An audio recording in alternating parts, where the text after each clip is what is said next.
Meter bridge is the modification of Wheatstone's network used to determine unknown resistance.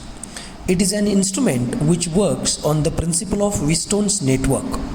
So, it is also called Wheatstone's meter bridge. The length of the wire used is 1 meter. So, it is called meter bridge. Meter bridge consists of a wire of uniform cross section and 1 meter in length. It is stretched on a meter scale which is fixed on a wooden table. The ends of the wire are fixed below two L-shaped metal strips between point A and B. A single metal strip is attached on the board which separates the two L-shaped strips, which leaving two gaps, that is left gap and right gap. An unknown resistance X is connected in the left gap and a resistance box is connected in the right gap. One terminal of a galvanometer is connected to the terminal C on the central strip, while the other terminal of the galvanometer is connected to the jockey J. Temporary contact with the wire AB can be established with the help of the jockey.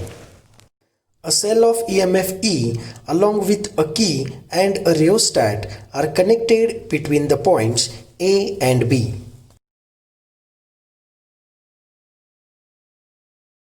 For the determination of unknown resistance, a suitable resistance R is selected from the resistance box. Then the jockey is brought in contact with AB at various points on the wire AB, and the balance point or null point D is obtained. The galvanometer shows no deflection when jockey is at the balancing point.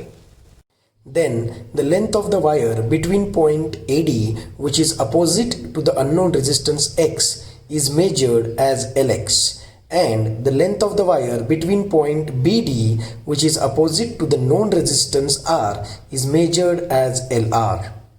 As the galvanometer shows null deflection, that is, bridge is balanced. Therefore, using balancing condition, we can write X upon R is equal to resistance of wire AD upon resistance of wire DB. In order to understand the balancing condition in Wheatstone's meter bridge in more detail, we can see in Wheatstone's network the resistance R1 is nothing but the unknown resistance X in Wheatstone's meter bridge. The resistance R2 is nothing but the resistance R from the resistance box. Resistance R3 is nothing but resistance of length of wire Lx in meter bridge. Resistance R4 is nothing but the resistance of wire of length Lr in Wheatstone's meter bridge. And as in Wheatstone's network no current is flowing through the galvanometer, then the balancing condition is given by R1 by R2 is equal to R3 by R4. Similar to that, in Wheatstone's meter bridge, as the galvanometer shows null deflection, we can say the Wheatstone's meter bridge is balanced, and according to the balancing condition we can write X upon R is equal to resistance of wire Lx upon resistance of wire Lr. If we have considered L is length of wire, rho is specific resistance of wire, and A is area of cross section of wire, then resistance of wire AD is equal to rho into Lx upon A, and resistance of wire DB is equal to rho into Lr upon A, where Lx and Lr are the lengths of the wire opposite to unknown resistance X and known resistance R respectively.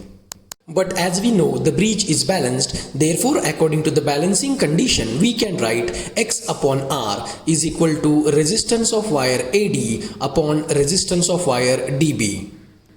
Therefore, we get X upon R is equal to Lx upon Lr. Therefore, X is equal to R into Lx upon Lr. By using this equation, we can find the value of unknown resistance X. Now we will discuss probable errors while using meter bridge. First, if the wire is not uniform, then its resistance will not be proportional to its length. So, there will be an error in the value of unknown resistance X. Second, at the ends A and B of wire AB, where metal strips are connected, the contact resistances are developed.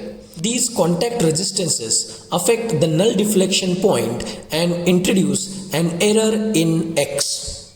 Third, the ends of wire may not coincide with 0 and 100 cm mark on the meter scale, due to which an error occur while measuring the balancing lengths of the wire. Now let us discuss how to minimize these errors, that is precautions, while using meter bridge. First, the wire must be uniform, that is of same cross section. Second, the value of known resistance R should be chosen so that the null point is obtained as near to the center of wire as possible. Third, the experiment should be repeated by interchanging the positions of unknown resistance X and known resistance R. By following these precautions, we can minimize the errors in meter bridge and we can find the precise value of unknown resistance X.